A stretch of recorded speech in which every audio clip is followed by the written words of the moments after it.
ព័ត៌មានសេដ្ឋកិច្ចជាបន្តទៀតនេះគឺតាក់ទងជាមួយនឹងក្នុងរយៈពេល7ឆ្នាំរថយន្តម៉ាក MG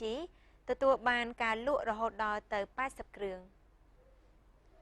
លោកឡាយស៊ីវត្ថាប្រធានផ្នែកលក់របស់ក្រុមហ៊ុន TF Motor Cambodia Co Ltd ដែលនាំចូលរថយន្តម៉ាក MG ផ្ដាច់មុខនៅកម្ពុជាបានមានប្រសាសន៍ថា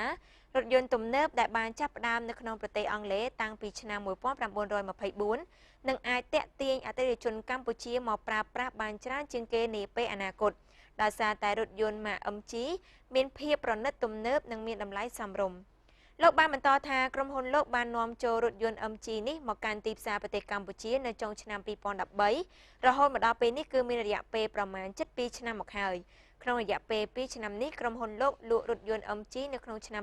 2014បាន50គ្រឿងនៅក្នុងឆ្នាំ2015នេះបាន30គ្រឿងពោលគឺសរុបបានចំនួនប្រមាណ80គ្រឿងដើម្បីប្រកួតប្រជែងក្នុងទីផ្សាររថយន្តជាច្រើននៅកម្ពុជាលោកបញ្ជាក់ថាអតិថិជនភាគច្រើនជាជនជាតិខ្មែរ 90% ប៉ុន្តែក្នុងនោះក៏មានជនជាតិបរទេសប្រមាណ 10% គឺចិននិងជប៉ុនវាពិតជាមានលក្ខណៈខុសគ្នាព្រោះថានៅក្នុងបណ្ដាប្រទេសផ្សេងៗរថយន្តម៉ាក MG នេះលក់បានច្រើនជាងកម្ពុជានេះមកពីកម្ពុជាមានទីផ្សារតូចចង្អៀតបន្តិចហើយណាមួយកម្ពុជាជាប្រទេសដែលកំពុងតែអភិវឌ្ឍប៉ុន្តែលោកជឿជាក់ថានាពេលអនាគតប្រទេសមួយនេះនឹងកំណើនសេដ្ឋកិច្ចរីកចម្រើនលើគ្រប់វិស័យផងដែរលោកបានបញ្ជាក់ថារោងចក្រផលិតរថយន្តម៉ាក MG មាន3ប្រទេសគឺប្រទេសថៃប្រទេសចិននិងប្រទេសអង់គ្លេសហើយអ្វីដែលពិសេសជាងនេះទៅទៀតនោះត្រង់ថារថយន្តម៉ាក MG GT Series ឆ្នាំ